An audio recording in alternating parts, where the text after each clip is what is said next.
من شيء فإن الله به عليم.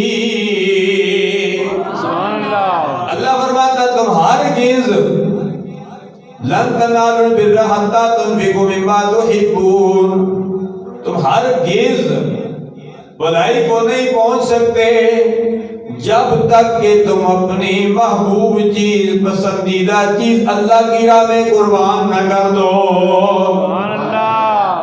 بھلائی ہے کہ جو تمہیں سب سے پسندیدہ چیز ہے اللہ کی راہ میں قربان کر دو. آپ دیکھو سرکار نے سب کچھ قربان کر دیا.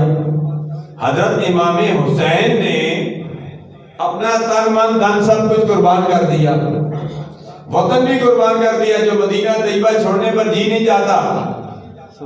ابھی احمد رمضان حق میڈیا والے مدینہ طیبہ کی بات کر رہے تھے کہ ہم مدینہ طیبہ 50 افراد گئے، مدینہ طیبہ میں ڈاکٹر شبانہ غنی کا نکاح بھی ہوا، ہم بھی سارے ساتھ تھے.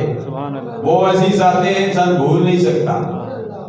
تو امام الانبیاء صلی اللہ علیہ وسلم کے نواسے حضرت امام حسین نے مدینہ طیبہ بھی چھوڑا دین مصطفیٰ کی خاطر، دین اسلام کی خاطر. فرمایا مدینہ طیبہ کی گلیاں رنگین نہ ہوں، اس کی گلیوں کو میں خون سے رنگین نہیں ہوتے دیکھتا.